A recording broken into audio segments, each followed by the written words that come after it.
السلام عليكم ورحمة الله وبركاته. أشهد أن لا إله إلا الله وحده لا شريك له وأشهد أن محمدا عبده ورسوله. أما بعد فأعوذ بالله من الشيطان الرجيم. بسم الله الرحمن الرحيم. الحمد لله رب العالمين الرحمن الرحيم مالك يوم الدين. إياك نعبد وإياك نستعين. اهدنا الصراط المستقيم صراط الذين أنعمت عليهم غير المغضوب عليهم ولا الضالين. പ്രിയമുള്ള സഹോദരങ്ങളെ, നമ്മുടെ പ്രിയങ്കരായ ഇമാം ഹസ്രത്ത് ഖലീഫത്തുള്ള മുനീർ അഹ്മദ് അസീം അയ്യദഹുല്ലാഹു തആല ബിൻ അസീസ് നമുക്ക് നൽകുന്ന വിശുദ്ധ ഖുർആൻ വിശദീകരണ പാഠങ്ങളിൽ സൂറ ബഖറയിൽ 228 വചനത്തിൻ്റെ വിശദീകരണമാണ്. വഇൻ അസമു തലാഖ ഫഇന്നല്ലാഹ സമീഉൻ അലീം. അങ്ങനെ വിവാഹമോചനം അവർ തീരുമാനിച്ചാൽ ഒരു കാര്യം അവർ നല്ലതുപോലെ മനസ്സിലാക്കിയിരിക്കട്ടെ, ഇന്നല്ലാഹ സമീഉൻ അലീം. അവർ പറയുന്നതും അവർ പ്രവർത്തിക്കുന്നതുമായ എല്ലാ കാര്യങ്ങളും നല്ലതുപോലെ കേൾക്കുന്നവനും നല്ലതുപോലെ അറിയുന്നവനുമാണ് അല്ലാഹു. When husbands have took their decision to divorce, വിവാഹമോചന തീരുമാനം അവരുടെ ഭർത്താക്കന്മാർ എടുത്തു കഴിഞ്ഞാൽ, which is completely in the right to do so, അത് ചെയ്യുവാനുള്ള അവകാശം പൂർണ്ണമായും അവർക്കുള്ളതാണ്. ഒരവകാശം ഇവിടെ സ്ഥാപിക്കുകയാണ്. ഒരു പുരുഷനും ഒരു സ്ത്രീയും തമ്മിൽ വിവാഹിതരായി കഴിയുന്നു. പക്ഷേ അവരുടെ ജീവിതം സന്തോഷകരമായി മുന്നോട്ട് പോകുന്നില്ല എങ്കിൽ വിവാഹമോചനം നേടുന്നതിനുള്ള വഴികളും തുറന്നു വച്ചിരിക്കുന്നു. വെൻ ദ നെസസിറ്റി അറൈസ്, അനിവാര്യത ഉണ്ടാകുകയാണെങ്കിൽ, they must do so in total fairness, അങ്ങനെ അവർക്ക് വിവാഹമോചനം നേടാം. അത് ചെയ്യേണ്ടത് they must do so in total fairness, പരിപൂർണമായും നീതിപൂർവമായിരിക്കണം ചെയ്യേണ്ടത്. And according to the commandments of Allah, അള്ളാഹുവിൻ്റെ കൽപ്പന അനുസരിച്ചുമായിരിക്കണം.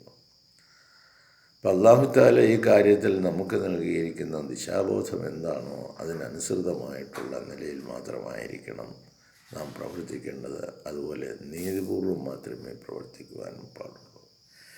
Many husbands in the times of ignorance, ഇത് സംബന്ധമായ വൈവാഹിക ജീവിതത്തെ സംബന്ധിച്ച് വ്യക്തമായ ധാരണകളില്ലാത്ത കാലഘട്ടത്തിൽ, many husbands in the times of ignorance used to separate definitely with their wives, അവരുടെ ഭാര്യമാരെ അവരിൽ നിന്നും അവർ അകറ്റുന്ന പതിവുണ്ടായിരുന്നു. ഇൻ ആൻ അൺഫെയർ മാനർ, യാതൊരു നീതിയുമില്ലാതെ അന്യായമായ നിലയിൽ അവരുടെ ഭാര്യമാരെ തങ്ങളിൽ നിന്നും അകറ്റുന്ന നടപടികളുണ്ടായിരുന്നു. By referring to them as the back of their mothers, അവരുടെ ഭർത്താക്കന്മാരുടെ മാതാവിനെ പോലെയാണ് നീ ഇനി എനിക്ക് എന്ന് പറഞ്ഞ് അവർ എന്തെങ്കിലും ചില വാക്പ്രയോഗങ്ങളൊക്കെ നടത്തിയിട്ട് എൻ്റെ ഉമ്മായെ പോലെയാണ് എന്ന് പറഞ്ഞാൽ നീയുമായിട്ട് ഇനി യാതൊരു രീതിയിലുള്ള ലൈംഗികതയും സ്നേഹവും മറ്റു കാര്യവും ഉണ്ടെങ്കിൽ പിന്നെ അതൊന്നും നിലനിൽക്കുന്നതാണല്ലോ.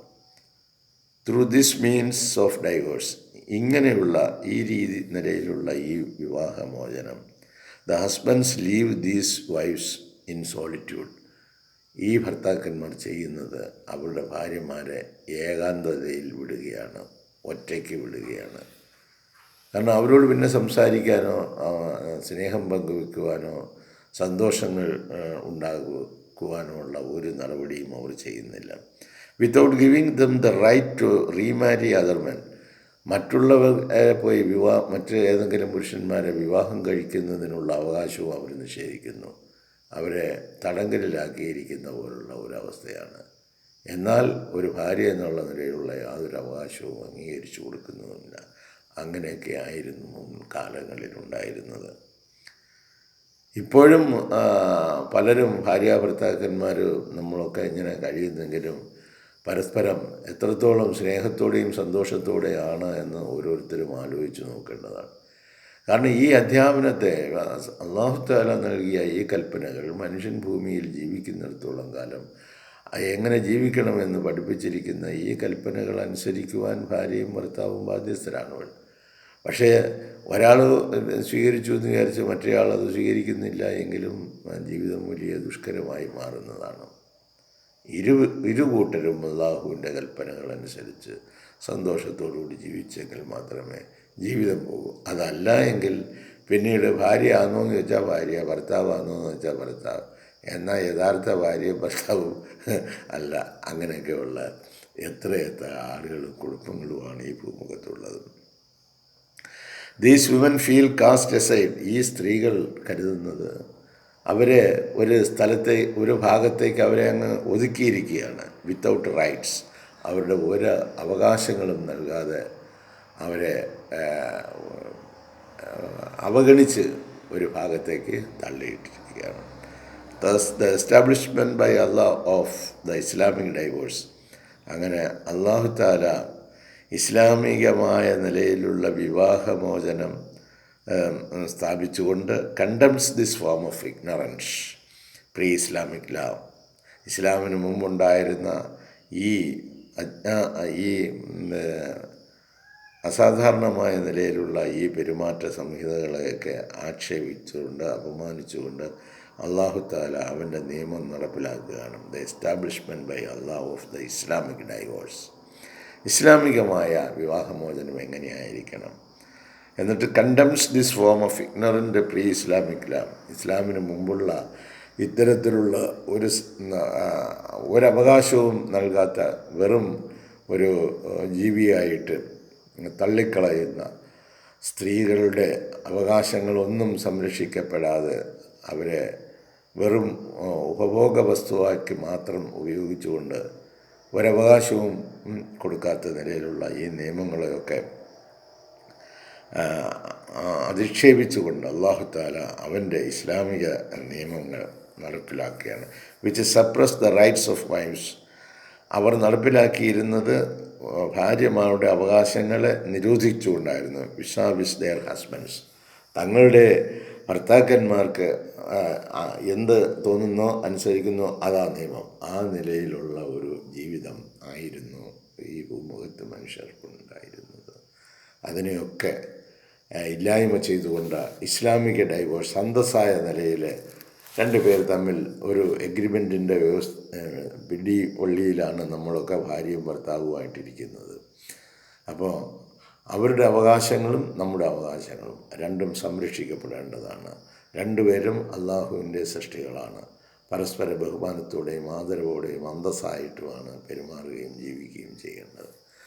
ആൾദോ through the advent of Islam, ഇസ്ലാമിൻ്റെ വരവോടുകൂടി എന്തെങ്കിലും men have gotten the right to divorce their wives. അപ്പോൾ തങ്ങളുടെ ഭാര്യമാരെ വിവാഹമോചനം ചെയ്യുന്നതിനുള്ള അവകാശം ഭർത്താക്കന്മാർക്ക് വന്നു കിട്ടി. But they must not exceed. എന്നാൽ അവർ ഒരു രീതിയിലും അതിര് കടന്നു പോകരുത്. Exceed limits. അല്ലാഹു തആല ഒരു പരിധി നിശ്ചയിച്ചിട്ടുണ്ട്. ആ പരിധിക്കകത്ത് നിന്നുകൊണ്ടായിരിക്കണം തങ്ങളുടെ ഭാര്യമാരെ വിവാഹമോചിതരാക്കി വിടേണ്ടത്.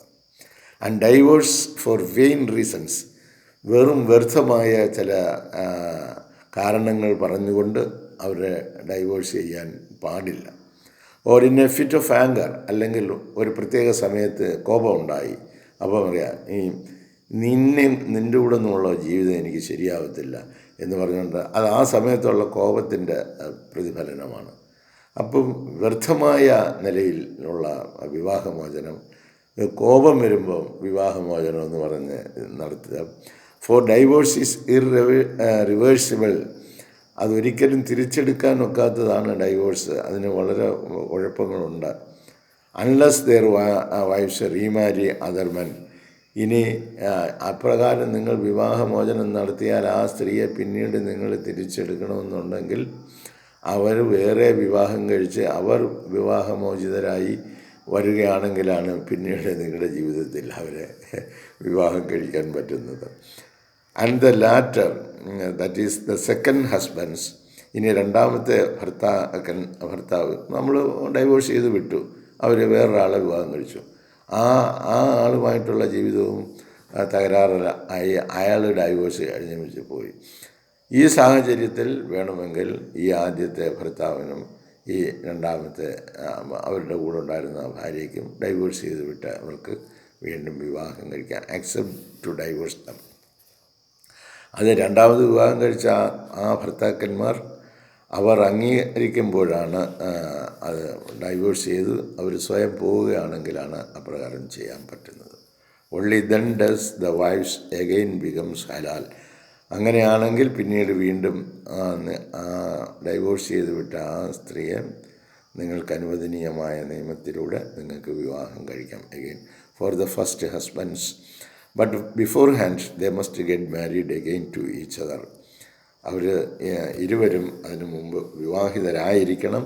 നിക്കാ has to be again pronounced for them to become legal for each other.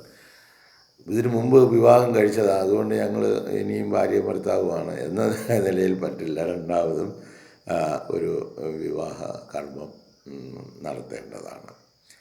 തസ് this verse also warns husbands. അതുപോലെ ഈ വചനം ഭർത്താക്കന്മാർക്കൊരു മുന്നറിയിപ്പ് നൽകുന്നുണ്ട്. ഇൻ അതർ വേഴ്സ്, മറ്റൊരു വാക്കിൽ പറഞ്ഞാൽ, not to take hasty decisions. നിങ്ങൾ ധൃതിപ്പെട്ട് ഒരു തീരുമാനമെടുക്കരുത്. ഇൻ പ്രൊനൗൺസിങ് ഡൈവേഴ്സ്, നിന്നെ വിവാഹമോചിതയാക്കി കളയാം എന്നുള്ള ആ ഒരു തീരുമാനം നിങ്ങൾ പെട്ടെന്ന് എടുക്കരുത്. If they are in a state of uncertainty, ഒരു ചഞ്ചലമായ അവസ്ഥയിൽ, മനചഞ്ചലത്തോടു കൂടി ഇരിക്കുന്ന സമയത്ത് നിങ്ങൾ അങ്ങനെയുള്ള തീരുമാനങ്ങളൊന്നും lest they shall lose their wives. അങ്ങനെ ആയാൽ അത് എൻ്റെ പരിണിതഫലം അവരുടെ ഭാര്യമാരെ അവർക്ക് നഷ്ടമാവും. ടു അതർ മെൻ, അത് മറ്റുള്ള പുരുഷന്മാർക്ക് അത് ആ ഭാര്യമാർ വിവാഹിതരായി പോകുന്നു. For still there is no guarantee that the second husbands will agree to divorce their new wives. രണ്ടാമത് വിവാഹം കഴിച്ച അവർ വിവാഹമോചനം നടത്തുമെന്നോ അങ്ങനെ നിങ്ങൾക്ക് വീണ്ടും അവരെ തിരിച്ചെടുക്കാമെന്നോ ഒന്നും വിചാരിക്കേണ്ട. അതൊന്നും എളുപ്പമാകുന്ന കാര്യമല്ല. After having consummated their wedding. അപ്പോൾ രണ്ടാമതൊരാൾ വിവാഹം കഴിച്ചാൽ അവരുടെ ജീവിതം ശരിയാകുന്നില്ലെങ്കിൽ അവർ വിവാഹമോചിതരാകുന്ന ഒരവസ്ഥയിൽ മാത്രമേ ആ ഭാര്യമാർ അവരെ തിരിച്ചെടുക്കാൻ പറ്റുകയുള്ളൂ. To let them go back to their first husbands. അങ്ങനെയാണെങ്കിൽ അവരുടെ ആദ്യ ഭർത്താക്കന്മാരുടെ അടുത്തേക്ക് പോയി വിവാഹിതരായി വീണ്ടും കഴിയാം. Thus vain oaths of husbands. അതുകൊണ്ട് വ്യർത്ഥമായ നിലയിലുള്ള ഭർത്താക്കന്മാരുടെ ഈ സത്യങ്ങൾ, പ്രതിജ്ഞകൾ, to be separated from their wives, അതിലൂടെ അവരുടെ ഭാര്യമാരെ അവരിൽ നിന്ന് അകറ്റുന്ന അവസ്ഥാവിശേഷം ഉണ്ടാകും. ആൻഡ് ടു ഡൈവോഴ്സ് ദം, അങ്ങനെ വിവാഹമോചനം നേടേണ്ടവരും ആസ് എ ഫൈനൽ റിസോൾവ്, അവസാനത്തെ തീർച്ചപ്പെടുത്തൽ എന്നുള്ള നിലയിൽ can lead husband to regret their actions. ഒടുവിൽ ആ ഭർത്താക്കന്മാർ തങ്ങളുടെ പ്രവർത്തനങ്ങളിൽ ദുഃഖിക്കേണ്ടി വരും. If they still loved their wives, ഇപ്പോഴും അവരുടെ ഭാര്യമാരെ അവർ സ്നേഹിക്കുന്നുവെങ്കിൽ, and give the divorce in a fit of anger or distrust. ഒരു കോപത്തിൻ്റെയോ അല്ലെങ്കിൽ ഒരു ചെറിയ സംശയത്തിൻ്റെയോ അവിശ്വാസത്തിൻ്റെയോ പേരിലാണ് ആ വിവാഹമോചനം നടത്തിയതെങ്കിൽ ഭാവിയിൽ പിന്നീട് അത് തെറ്റായിപ്പോയി എന്ന നിലയിൽ നിങ്ങൾ ഖേദിക്കേണ്ടി വരും. അതുകൊണ്ട് നിങ്ങൾ പെട്ടെന്ന് കോപിഷ്ഠരായി ഒരു കാര്യത്തിലും തീരുമാനമെടുക്കരുത് എന്ന സന്ദേശം കൂടി ഈ വചനത്തിലൂടെ അല്ലാഹു തആല വെളിപ്പെടുത്തുന്നു. ആ രീതിയിലാണ് നമ്മൾ ഏതൊരു തീരുമാനമെടുക്കുമ്പോഴും ഒരു കൂൾ മൈൻഡായിരിക്കണം. തികച്ചും നമ്മൾ സമാധാനമായ നിലയിലുള്ള ഒരു മാനസിക നിലയിൽ മാത്രമേ നിങ്ങൾ തീരുമാനമെടുക്കാവൂ. ആ തീരുമാനങ്ങൾ തന്നെ ഏറ്റവും സാത്വികരായ ആളുകളുമായിട്ട് ബന്ധപ്പെട്ടുകൊണ്ട് നല്ല കാര്യങ്ങളിൽ തീരുമാനമെടുത്ത് ജീവിതം മുന്നോട്ട് പോകേണ്ടതുമാണ്. അല്ലാഹു തആല വിശുദ്ധ ഖുർആനിലൂടെ നൽകുന്ന ഈ പാഠങ്ങളെ വിശദീകരിച്ച് തരുന്ന നമ്മുടെ ഇമാമിന് അല്ലാഹു തആല ദീർഘായുസ്സും ആരോഗ്യവും ആഫിയത്തും നൽകി അനുഗ്രഹിക്കട്ടെ. അതുപോലെ നമ്മുടെ ഇമാം മുന്നോട്ട് വെച്ച അവിടെയുള്ള പ്രയാസങ്ങൾക്കുള്ള പരിഹാരം എന്ന നിലയിൽ ലബ്ബൈക്ക് പറഞ്ഞ എല്ലാ സഹോദരങ്ങൾക്കും അല്ലാഹു തആല എല്ലാവിധ അനുഗ്രഹങ്ങളും ചെയ്യട്ടെ എന്ന് പ്രത്യേകം ദുആ ചെയ്യുന്നു. എന്നാലും നമ്മുടെ എല്ലാ ഭാഗത്തു നിന്നും കാര്യമായ നല്ല പ്രതികരണം ഉണ്ടായി. അത് ലഭിച്ച ചെറിയ തുകയാണെങ്കിലും അത് എത്രയും വേഗം എത്തിക്കുന്നതിനുള്ള നടപടികളും അധികൃതരുടെ ഭാഗത്തു നിന്ന് ഉണ്ടായിക്കൊണ്ടിരിക്കുകയാണ്. അല്ലാഹു തആല എല്ലാ നിലയിലും നമ്മെ അനുഗ്രഹിക്കട്ടെ. പരിശുദ്ധ ഖുർആന്റെ ഈ അധ്യാപനങ്ങളനുസരിച്ചുള്ള ഒരു നല്ല ജീവിതം, നല്ല വൈവാഹിക ജീവിതം, നല്ല കുടുംബ ജീവിതം, നല്ല വ്യക്തി ജീവിതം, നല്ല ഭാര്യാഭർത്തൃ ജീവിതം നയിക്കുവാനുള്ള തൗഫീഖ് അല്ലാഹു തആല നൽകി അനുഗ്രഹിക്കട്ടെ എന്ന് ദുആ ചെയ്യുന്നു. അല്ലാഹു തൗഫീഖ് ചെയ്യുകയാണെങ്കിൽ നാളത്തെ പ്രഭാതത്തിൽ അടുത്ത പുതിയ വചനവുമായി നമുക്ക് ഈ കാര്യത്തെ സംബന്ധിച്ച് മുന്നോട്ട് പോകാം. ജസാക്കുമുല്ലാഹു ഖൈറൽ ജസാ. അസ്സലാമു അലൈക്കും വറഹ്മത്തുള്ളാഹി വബറകാതുഹു.